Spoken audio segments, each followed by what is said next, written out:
குரு வணக்கங்கள். வாழ்க வளமுடன். அக்ஷரா அண்ணாமலை நேயர்களுக்கு எனது அன்பு வணக்கங்கள். நான் உங்கள் டிஎன்ஏ பிரசன்னம் மற்றும் வேத ஜோதிடர் சுப்ரஜா சுரேஷ்குமார். இன்னைக்கு நம்ம எதை பத்தி பார்க்க போறோம் அப்படின்னா, பிப்ரவரி மாத பலன்கள். ஒவ்வொரு மாதமும் கிரகங்கள் மாறிக்கிட்டே இருக்கும். வருடத்துல மாறும், 2.5 வருடத்துல மாறும். ஸோ இந்த மாதிரி ஒரு சில கிரகங்கள் அதோடைய தாக்கத்தையும், அது எந்தெந்த இடத்துல பார்வை செலுத்துது, என்ன மாதிரியான விஷயங்கள் நம்மளுடைய லைஃப்ல ஒரு மாற்றத்தை தரும், அந்த மாற்றம் நல்லதா இல்ல நமக்கு அது கொஞ்சம் பாதகம் செய்யுமா, இல்ல நம்ம நினைக்கக்கூடிய மாற்றங்களுக்கு அது உதவுமா அப்படிங்கிறத இன்னைக்கு நம்ம பார்க்க போறோம்.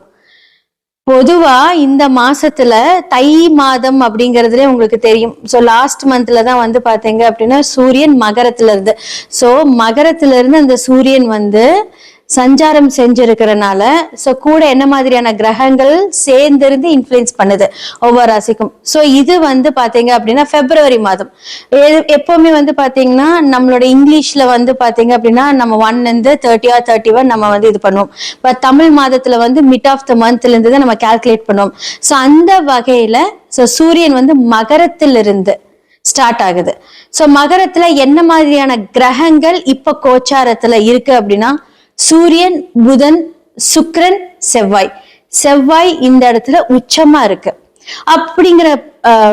அப்படிங்கிற பட்சத்துல வந்து இந்த கிரகங்கள் எந்தெந்த டேட்ல அடுத்தடுத்த வீடுகளுக்கு போகுது அப்படிங்கறதையும் நம்ம பார்க்க போறோம். அதே மாதிரி காலபுருஷனுடைய 12ஆம் வீட்டுல சனி இருக்காங்க. காலபுருஷனுடைய 3ஆம் இடத்துல குரு வக்ரமா இருக்காரு. 5ஆம் இடத்துல கேது, 11ஆம் இடத்துல ராகு. சோ இதெல்லாமே நமக்கு தெரியும். சோ இப்போ ஒவ்வொரு ராசிக்கும் வந்து ஒவ்வொரு கிரகங்கள் எந்த இடத்துல இருந்து அந்த மாற்றம் வந்து, சோ பிப்ரவரி 4ஆம் தேதி புதன் ராகுவோட இணைகிறார். சோ பிப்ரவரி 6ஆம் தேதி சுக்கிரன் வந்து ராகுவோட பயிற்சி ஆகிறார். அடுத்ததா வந்து பிப்ரவரி 12க்கு மேல சூரியன் ராகுவோட இணைகிறார். பிப்ரவரி 24க்கு மேல செவ்வாய் ராகு. சோ மகரத்துல இருந்து கும்பத்துக்கு இவங்க எல்லாம் வந்து திரும்பவும் ராகுவோட இணைகிறாங்க. சோ என்ன மாதிரியான விஷயங்கள், தாக்கங்கள் எல்லாம் நடக்குது அப்படிங்கறத இந்த பிப்ரவரி மாத பலன்களை பார்க்கலாம். தனுசு ராசி மற்றும் லக்னக்காரர்களுடைய பிப்ரவரி மாத பலன்களை பத்தி தான் இப்ப நம்ம பார்க்க போறோம். அடுத்ததா பிரச்சனையை சந்திக்கக்கூடிய ஒரு ராசிக்காரங்க, லக்னக்காரங்க அப்படின்னு நான் சொல்ல முடியும். ஏன்னா வக்கர குரு பார்வை இப்ப லக்னத்துல இருக்கு. யோசிக்கிற எல்லா விஷயமும் இப்போ கொஞ்சம் தவறாக போகக்கூடிய ஒரு நிலைமையா இருக்கும். அதே மாதிரி 5க்கும் 12க்கும் உரிய செவ்வாய் 2ஆம் இடத்துல உச்ச பெறுகிறார் இல்லையா. அப்ப வந்து பேச்சில் வந்து வார்த்தைகள்ல ஒரு தெளிவு அண்ட் வார்த்தைகள்ல வந்து ஒரு நீட்டான வார்த்தைகள் நீங்க பேசணும். பொதுவா வந்து குருவோட ஆதிக்கமா இருக்கிறவங்க வந்து ஒரு விஷயத்தை தப்பா கொண்டுட்டு போக மாட்டாங்க. பட் அவரே கொஞ்சம் வக்கரமா இருந்து கொஞ்சம் அமைதியா இருக்கக்கூடிய இந்த சூழ்நிலை, செவ்வாய் உச்சமாகும் போது தேவையில்லாத டென்ஷன், தேவையில்லாத வார்த்தை வெளிப்பாடு, நம்ம யாருமே எதுவுமே பண்ணியிருக்க மாட்டாங்க. ஆனா அந்த வார்த்தையின் வெளிப்பாடு அவங்கள ஹர்ட் பண்ணக்கூடிய பேச்சுக்கள் வந்து இப்ப தனுசு ராசிக்காரங்க, லக்னக்காரங்க பண்ணிக்கிட்டே இருப்பீங்க. முடிஞ்ச அளவுக்கு அதை கொஞ்சம் தவிர்த்துக்கோங்க. அதே மாதிரி உங்களுடைய மனைவி, உங்களுடைய பார்ட்னர்ஸ் அண்ட் சமுதாய ரீதி தொடர்புள்ள பர்சன்ஸ் கிட்ட எல்லாம் வந்து இப்போ கொஞ்சம் நீங்க அமைதியா போறது ரொம்ப ரொம்ப நல்லது. ஏன்னா இல்லைன்னா அப்படின்னா அந்த வக்ர குரு அந்த விஷயத்த வந்து அப்படியே சொதப்பி உங்களுக்கு ப்ராப்ளம்ஸை கொடுத்துருவாரு. ஏன்னா 2ல செவ்வாய் உச்சம் வேற. அப்ப எப்படி இருக்கும் அது? ஸோ 3ல போய் மறையறதுக்குள்ள இப்போ வந்து பாத்தீங்கன்னா குழந்தைகள் ஸ்தானமா இருக்கட்டும். ஸோ ஆண்களா இருந்தாலும் 5ஆம் இடம் குழந்தைகள். அப்போ வந்து குழந்தைகள் ஸ்தானமா இருக்கு அப்படின்னா அந்த குழந்தைகளை வந்து நீங்க கொஞ்சம் ப்ராப்பரா அவங்கள ஹேண்டில் பண்ணணும். பெண்களா இருந்ததுன்னா 5ஆம் இடம் மனஸ்தானம். நீங்களே ஒரு விஷயத்த எடுப்பீங்க, நீங்களே ஒரு விஷயத்த வேண்டான்னு விட்டுருவீங்க. ஸோ அந்த விஷயத்த நீங்க வந்து ஹார்ட் ஒர்க் பண்ணி நீங்க பண்ணிட்டு இருப்பீங்க, சடனா வேண்டான்னு விடுவீங்க. ஸோ இது எல்லாமே இந்த காலகட்டத்துல கொடுப்பாங்க. ஸோ தனுர் ராசிக்காரங்களுக்கு இந்த காலகட்டத்துல 3ஆம் இடத்துல ராகு இருந்து உங்களுக்கு நிறைய ஃப்ரெண்ட்ஷிப் வரக்கூடிய டைம். ஸோ 3ஆம் இடத்துல ஒரு ராகு தொடர்பு வருது அப்படின்னா ஆண்களா இருந்தா பெண்கள் ஃப்ரெண்ட்ஷிப், பெண்களா இருந்தா ஆண்கள் ஃப்ரெண்ட்ஷிப். ஸோ இந்த ஃப்ரெண்ட்ஷிப் வந்து பாத்தீங்க அப்படின்னா நல்லதா கெட்டதாங்கிறத நீங்க அலசி ஆராய்ந்து உங்களுடைய சீக்ரெட்ஸை வெளியே சொல்லாம இருக்கணும். ஏன்னா இந்த டைம் உங்களுக்கு வந்து அந்த பாதக ஸ்தானம் வந்து எல்லாமே கொஞ்சம் பிரச்சனையே இருக்கிறதுனால யார்கிட்டயுமே உங்களோட சீக்ரெட்ஸை வெளிப்படுத்தாதீங்க. முடிஞ்ச அளவுக்கு வந்து பார்த்தீங்க அப்படின்னா கடன் வாங்காமல் இருக்கிறது ரொம்ப ரொம்ப நல்லது. ஏன்னா சனியோட இன்ஃப்ளூயன்ஸ் பார்வை உங்களுடைய லக்னத்தை பார்க்கறனால கொஞ்சம் கடன் வாங்காமல் இருங்க. கடன் வாங்கி தான் நான் ஒரு விஷயத்த செயல்படணும் அப்படின்னா கம்மியாக வாங்குங்க. ஸோ இதெல்லாமே நீங்கள் பண்ணும்போது உங்களுக்கு லாபங்களும் சரி, புதனோட ஆதிக்கம் சரி ரொம்ப நல்லா இருக்க போகுது. இந்த மாதிரியெல்லாம் நீங்கள் ஃபாலோ பண்ணிங்கன்னா என்ன மாதிரியான பரிகாரங்கள் பண்ணலாம் அப்படின்னா, ஏஜ்டு பர்சன்ஸ் இருக்காங்க. ஸோ வயதான பர்சன்ஸ் வந்து இந்த ரோட்டோரத்தில் வந்து பெட்ஷீட்டு, போர்வைகள் இந்த மாதிரிலாம் இல்லாமல் இருப்பாங்க. ஸோ போர்வை தானங்கள் எல்லாம் கொடுத்தீங்க அப்படின்னா கண்டிப்பாக இந்த ப்ராப்ளம்லேருந்து உங்களுக்கு நிறையா மாற்றங்கள் ஏற்பட்டு நன்மைகள் மட்டுமே நடக்கும்.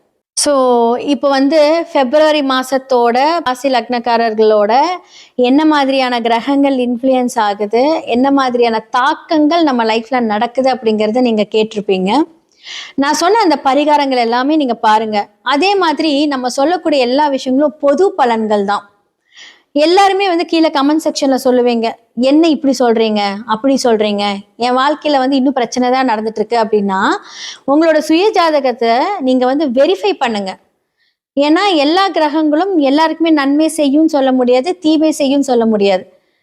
நான் டிஎன்ஏ ஆஸ்ட்ராலஜர் அப்படிங்கறதுனால நல்ல கிரகங்களை வந்து நல்லா அலசி ஆராய்ந்து இந்த தசா புக்தியில் உங்களுக்கு யார் உங்களுக்கு ஃபேவராக பண்ணுறாங்க, எந்த ஒரு கிரகத்தை ஆக்டிவேட் பண்ணணும், எந்த ஒரு கிரகத்தை டீஆக்டிவேட் பண்ணணும், என்ன மாதிரியான சில ஒரு சூட்சம பரிகாரம் தான். நீங்கள் வந்து இதை செலவு பண்ணுங்க, அதை செலவு பண்ணுங்க. இன்னைக்கு வரைக்கும் என் கிளைண்ட்டுக்கு நான் சொன்னதே கிடையாது.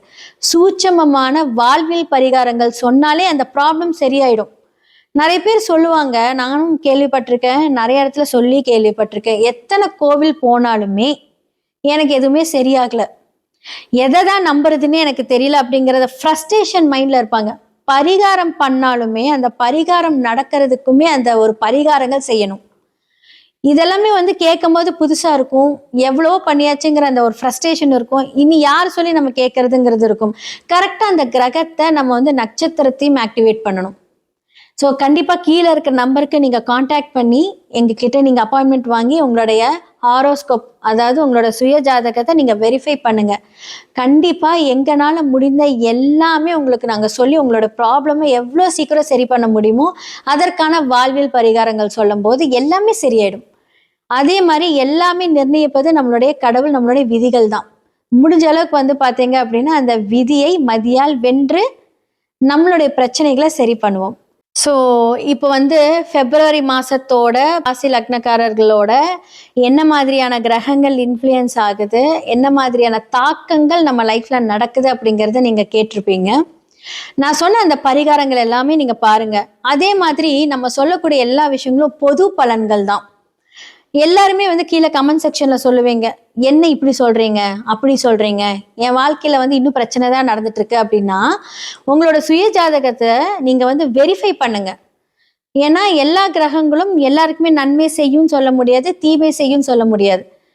நான் டிஎன்ஏ ஆஸ்ட்ராலஜர் அப்படிங்கறதுனால நல்ல கிரகங்களை வந்து நல்லா அலசி ஆராய்ந்து இந்த தசா புக்தியில் உங்களுக்கு யார் உங்களுக்கு ஃபேவராக பண்ணுறாங்க, எந்த ஒரு கிரகத்தை ஆக்டிவேட் பண்ணணும், எந்த ஒரு கிரகத்தை டீஆக்டிவேட் பண்ணணும், என்ன மாதிரியான சில ஒரு சூட்சம பரிகாரம் தான். நீங்கள் வந்து இதை செலவு பண்ணுங்க, அதை செலவு பண்ணுங்க. இன்னைக்கு வரைக்கும் என் கிளைண்ட்டுக்கு நான் சொன்னதே கிடையாது. சூட்சமமான வாழ்வியல் பரிகாரங்கள் சொன்னாலே அந்த ப்ராப்ளம் சரியாயிடும். நிறைய பேர் சொல்லுவாங்க, நானும் கேள்விப்பட்டிருக்கேன், நிறைய இடத்துல சொல்லி கேள்விப்பட்டிருக்கேன், எத்தனை கோவில் போனாலுமே எனக்கு எதுவுமே சரியாகலை, எதை தான் நம்புறதுன்னு எனக்கு தெரியல அப்படிங்கிறத ஃப்ரஸ்ட்ரேஷன் மைண்ட்ல இருப்பாங்க. பரிகாரம் பண்ணாலுமே அந்த பரிகாரம் நடக்கிறதுக்குமே அந்த ஒரு பரிகாரங்கள் செய்யணும். இதெல்லாமே வந்து கேட்கும் போது புதுசா இருக்கும், எவ்வளோ பண்ணியாச்சுங்கிற அந்த ஒரு ஃப்ரஸ்ட்ரேஷன் இருக்கும். இனி யார் சொல்லி நம்ம கேட்கறதுங்கிறது இருக்கும். கரெக்டா அந்த கிரகத்தை நம்ம வந்து நட்சத்திரத்தையும் ஆக்டிவேட் பண்ணணும். ஸோ கண்டிப்பாக கீழே இருக்கிற நம்பருக்கு நீங்கள் காண்டாக்ட் பண்ணி எங்ககிட்ட நீங்கள் அப்பாயின்மெண்ட் வாங்கி உங்களுடைய ஹாரோஸ்கோப், அதாவது உங்களோட சுய ஜாதகத்தை நீங்கள் வெரிஃபை பண்ணுங்கள்.